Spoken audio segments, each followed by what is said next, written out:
Sveicināti radio klausītāji! Kā jau ierasts, arī šodien runāsim par Rēzeknes pilsētas aktualitātēm ar Rēzeknes pilsētas domes priekšsēdētāju Aleksandru Bartaševiču. Sveicināti! Sveicināti! Mūsu šīsdienas sarunas sākumā gribētos runāt par jaunajiem autobusiem, kas gaidāmi mūsu pilsētā. Ir zināms, ka jaunajiem autobusiem mūsu pat sabiedrība ir izvēlējusies oranžo krāsu, spilgti tādu košu oranžu. Sakiet, kā noritēja iepirkšanas procedūra un kad varētu sākt jaunie autobusi kursēt reāli Rēzeknes ielās? Jā, diezgan drīz mēs pat nepaspēsim saprast, ka jaunie autobusi jau būs šeit un strādās. Skaidrs, ka pirmais jaunais autobus, mēs ceram, ka viņš būs gatavs un atbrauks uz Rēzekni jau uz pilsētas svētkiem. Vismaz mēs varēsim vērot dabā, kā izskatās tā krāsa, kā izskatās autobus, cik viņš ir komfortabls, vai viņš labāks par esošiem vai sliktāks. Vismaz būs iespēja iedzīvotājiem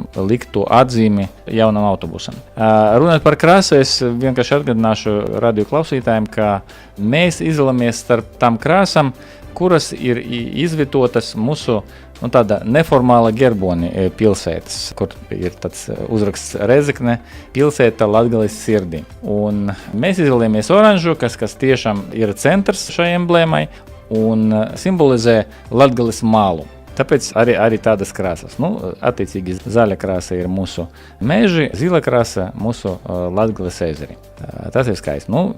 Vairākums nobalsoja par oranžu krāsu, un man liekas, ka mēs jau pieradām pie oranžas krāsas, jo arī iepriekšējā autobusi arī bija tāda pati krāsa.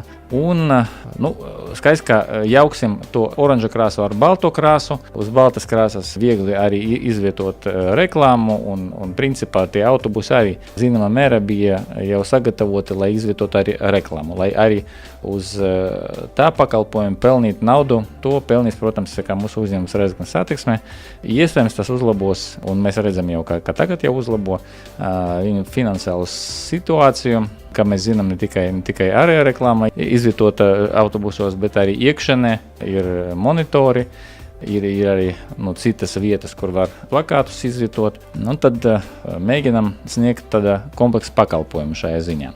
Bet atgriežoties pie mūsu jauniem busiņiem. Kā jūs zināt, tad novembrī beidzas mūsu līgums ar Ikarusu īpašniekiem. Vēlreiz atgādināšu, ka mēs tos autobusus nomājam, tas nav mūsu īpašums, un principā nomājam jau 5 gadus, un novembrī tad tieši 5 gadi beigsies nomas termiņš, un mums bija jādomā jau laicīgi, kāda veidā mēs nomājam šo autobusu, lai Rēzeknes satiksmē turpinātu sniegt savus pakalpojumus, un parādīs arī tāda ideja, kā pirkt jaunus autobusus. Diezgan ilga procedūra. Tagad mēs kaut kur šīs procedūras atrodamies pa vidu. Tas nozīmē, ka autobusi jau pasūtīti, līgumi jau slēgti. Par naudu mēs ar bankām jau sarunājam diezgan izdevīgiem noteikumiem, ka mēs tos gandrīz 4 miljonus nofinansēsim ar ļoti zemu procentu. Pat tik zemu, kuru praktiski var dabūt tikai caur valsts kasi vai valsts iestādes vai pašvaldības. Tāpēc diezgan es to darījumu vērtēju kā ļoti izdevīgu priekš Rēzeknes satiksmes, attiecīgi arī priekš Rēzeknes iedzīvotājiem, jo šī cena, gan arī finansēšanas noteikumi ļaus mums nekāda veida nepalielināt braukšanas maksu pilsētas autobusos. Bet tajā pat laikā uzlabot komfortu priekš pasažieriem un attiecīgi ekonomēt gan uz remontiem, gan uz degvielas pašam uzņēmumam Rēzeknes satiksmē. Ja mēs noslēdzam iepriekšējo nomas līgumu uz autobusiem novembra mēnesi, tad tas nozīmē, ka decembrī mēs jau brauksim ar jaunajiem autobusiem. Un tad tas nebūs jau testa režims, tas būs normālā prakse, kad visi pilsētas autobusi būs jauni. Rēzeknes satiksme plāno nopirkt 25 autobusus, tad 2 no tiem ir lieli autobusi, 12,5 metri gari, un mazi autobusi 9 metri, viņi ir lielāka vairumā, tad 23 attiecīgi. Tad sarunas turpinājumā par kādu ievērības cienīgu objektu mūsu pilsētā. Jau 3 mēnešus apmeklētājiem ir atvērta restaurētā Rēzeknes Zaļā sinagoga. Sakiet, vai par šo laiku ir gūta nepieciešamā uzmanība gan no iedzīvotājiem, gan arī pilsētas viesiem? Varbūt varētu nedaudz pastāstīt radio klausītājiem, kādi pasākumi un aktivitātes norisinās Zaļajā sinagogā. Janvārī sinagoga bija nodota eksploatācijā un sāka jau faktiski dzīvot savu dzīvi. Mēs redzam, ka viss tas ieceres, kas bija plānotas un pasākumi, kas bija plānoti sakarā ar sinagogu, pat vairāk, viņi realizējas. Kas tur notiek? Ja kāds nebija sinagoga, tad es ļoti ieteicu viņiem apmeklēt šo jauno Rēzeknes objektu, un tur tiek organizētas ekskursijas gida pavadība, kurš iepazīstina gan ar restaurēto ēku, gan ar ebreju vēsturi Rēzeknes pilsētā. Tāpat arī sinagoga tiek izmantota kā lūkšanu un sanākšanas vieta vietējai ebreju kopienai. Un man bija tāda laime piedalīties daudzas no tiem pasākumiem, tā skaitā arī ar pirmo lūkšanu ar ravīna dalību, kas atbraucis no Rīgas, bet īstenībā viņš ir ravīns no Izraēlas. Tāpat kā citas konfesijas sūta no tām vietām, kur ravīnu daudz turas, tādas vietas, kur pamaz, tāpat arī Rēzekne palēmējas dabūt šo cilvēku, un tiešām ebreji bija sajūsmā, un galvenais, ka 20 gadu laika tā bija pirmā ravīna vizīte, ja, un patīkami, ka tieši pateicoties tam, kā sinagoga bija rekonstruēta, restaurēta, parādījās beigās tā vieta, kur ebreji var lūgt Dievu un svinēt savus svētkus. Un starp citu 22. aprīlī tur notika ebreju pasasvētki, jeb Pesaham, un notika pasasvētku lūkšana, uz kuru pulcējas ebreju kopienā, kā arī tika aicināti viesi, kuriem bija iespēja nogaršot tradicionālas ebreju iedienus un iepazīties ar šo svētku vēsturi un parāžam. Tas ir ļoti interesanti, un ja pat jūs neesat ticīgs ebrejs, es ieteicu daudziem rezekniešiem, tas būs interesanti, un ieteicu tomēr apmeklēt tādus svētkus. Parasti par viņiem paziņo oficiāli, diezgan publiski rīko tādus svētkus. Es nedomāju, ka kādu padzīs, ja viņš atnāks. Jāpiebilst, ka tagad notiek konkurss Latvijas arhitektūras gada balva pasniegšana 2016. gadā, un Zaļa sinagoga arī pretendē uz galveno balvu. Vismaz mēs ar savu objektu pārvarējam pusfinālu, un pēc būtības šobrīd notiek balsošana. Līdz 15. mājam tā balsošana turpināsies. Ir iespēja, ja jūs nevarat citādāk atrast, kur var nobalsot internetā, tad vienkārši es aicinu griezties Rēzeknes portālā rezekne.lv, un tur ir tāds aicinājums nobalsot, un arī atsauce uz internetu portālu, kur tā balsošana ir iespējama. Tad caur rezekne.lv jūs varat nobalsot par, es aicinu, protams, nobalsot par Zaļu sinagogu, kaut gan tur arī arhitektūras objekti citi ir, bet manuprāt, lai arī mūsu Zaļa sinagoga nav liela ēka, bet ar lielu nozīmi, manuprāt, šis objekts, pat cik viņš ar vienu tādu piegājienu atrisina daudzas problēmas. Kā es jau teicu, tas ir muzeja filiāls, tur tiek stāstīts par ebreju vēsturi Rēzeknē, tur ir piemērots jaunās muzeja tehnoloģijas. Tur, starp citu, kas man projekts patīk, tad visi Rēzeknes ebreji un no visas pasaules faktiski ebreji, viņi sūta attelus, raksta savus stāstus par savām ģimenēm, un mēs vienā vietā elektroniski to visu sakārtojam.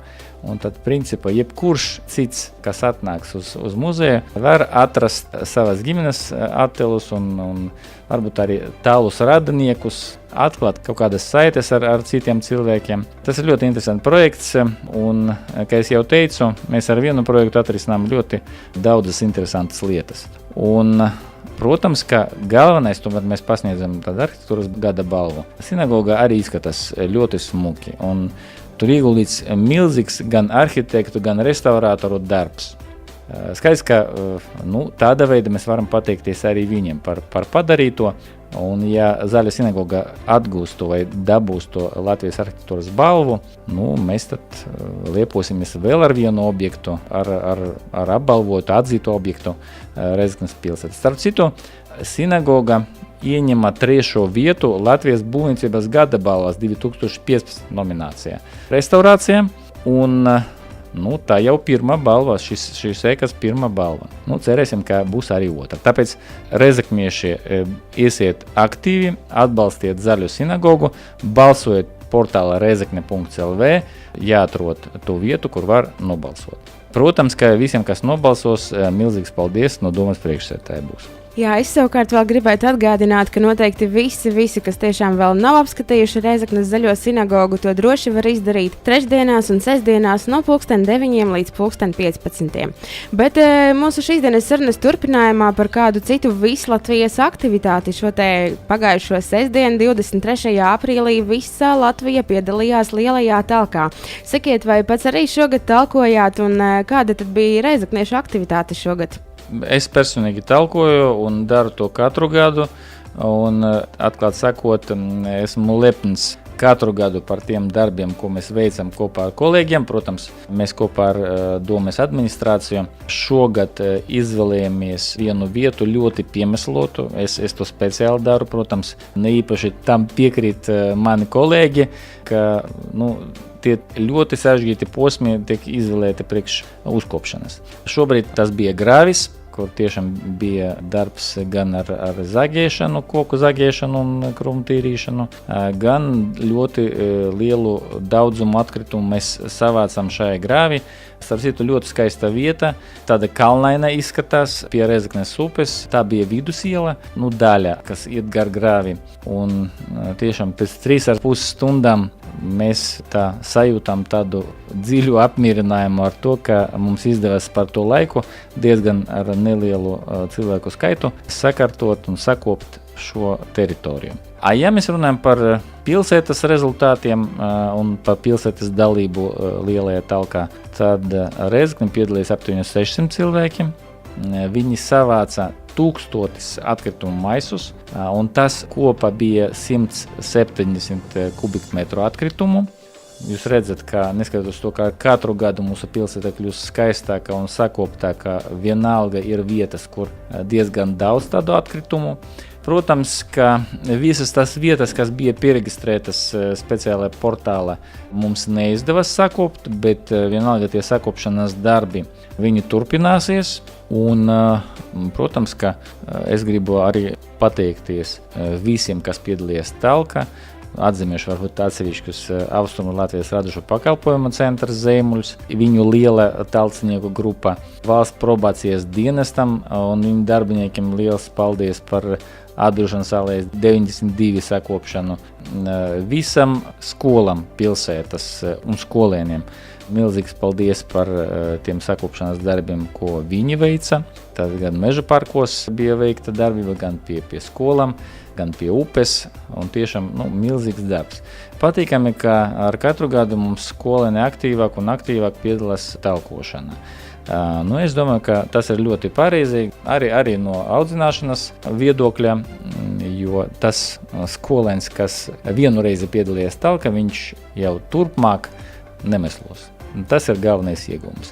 Bet, protams, ka papildus iegūms tie savāktie atkritumi visa pilsētas teritorijā. Arī paldies dzelzceļa darbiniekiem, kas arī ļoti aktīvi piedalījies talkā un katru gadu to dara. Protams, arī ne tikai skolas, bet arī bērnu dārzi, arī mazie mūsu bērniņi, pavisam mazi, viņi arī gatavi talkot un rūpēs par pilsētas tīrību.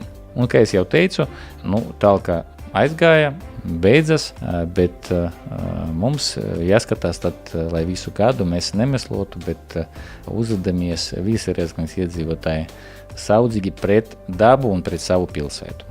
Jā, tieši tā. Rūpēsimies paši par savu pilsētu, jo mums tur ir jādzīvo un galu galā kurš tad vēl, ja ne mēs paši. Bet turpinājumā vēl gribētos dzirdēt no jums par kādu braucienu komandējumu, kurā jūs bijāt pagājušajā nedēļā. Jūs bijāt Baltkrievijas pilsētā Kričevā. Sakiet, kādi bija šīs vizītes mērķi un vai ir arī kādi rezultāti šim te braucienam? principā mērķis ir atrast partnerus pārobežu projektiem. Un tas bija galvenais mērķis. Patīkami bija atzīt un redzēt, ka ļoti viesmīlīgi cilvēki dzīvo Kričevā. Mums satika pat uz Kričevas rajona robežas ar dējām, ar maizi, ar sāli un pat 2 reizes to izdarīja. Speciāli priekš mums bija organizēta uzņēmuma izstāde, kas strādā Kričevā, un arī bija patīkami redzēt tādu uzmanību un tādu vismīlību no mūsu potenciāliem partneriem, bet sarunas gaitā izrādījās, ka mums arī intereses ir kopīgas. Intereses piedalīties pārobežu programmā Latvija-Baltkrievija. Tur mums ir 3 virzieni, pa kuriem mēs varam realizēt kopējus projektus. Protams, viens no tiem ir darba resursi, gan Kričeva, gan Rēzekne ļoti industriālas pilsētas, un Kričeva, pieņemsim, ražo cementu. Mums vairāk metāla apstrade, koka apstrade, bet Kričeva cements ir galvenais produkts, ļoti liels uzņēmums, tur diezgan daudz cilvēku strādā, vairāk pa 1000, un viņi nodrošina ar darbu praktiski uzņēmumus, kas strādā ar cementu. Pieņemsim, cementa skaidrs plātnes ražo uz ļoti modernas Vācijas iekartām. Un tiešām konkurētspējīgs produkts, viņš certificēts arī Eiropas Savienība, viņam arī daudz arī citu interesantu tehnoloģiju, un tur, protams, attīstīt darba resursus vai iespējas jaunam darba vietam ir, un arī idejas par tiem projektiem tieši šajā virzienā arī ir. Tas nozīmē, ka mēs strādāsim arī ar darba resursiem kopā. Nākamais moments ir kultūrvēsturiskā mantojuma saglabāšana. Mums ir jau pieredze šajā virzienā strādāt. Jūs atceraties, ka mūsu festivāla parks sadarbībā ar Braslavu ir rekonstruēta savest kārtība.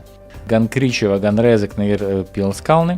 Mūsu intereses to pilnskalnu maksimāli savest kārtība. Tas pats mērķis arī Kričevas pilsētai.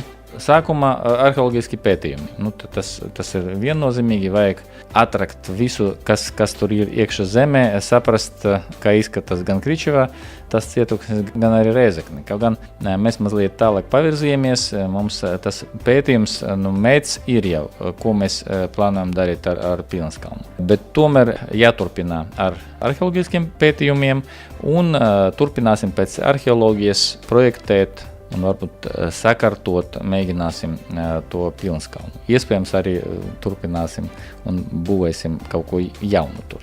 Bet tas ir tikai tā.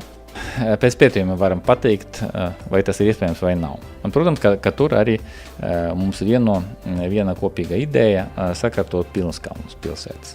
Sociālā sfēra. Arī ļoti daudz jautājumu, kaut Rēzekne ņemt to pašu nakts patversmi. Arī zem šīs finansējuma mēs varam mazliet atvieglot sev darbu strādājot ar jaunas patversmes būvniecību.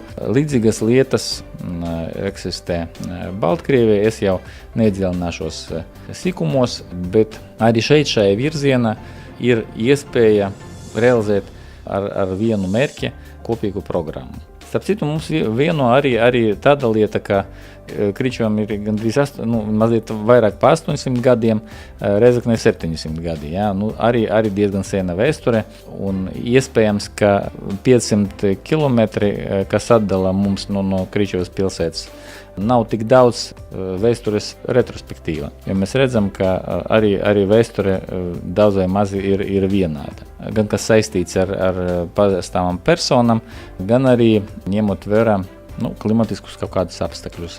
Mēs attīstījamies daudz vai maz vienādi.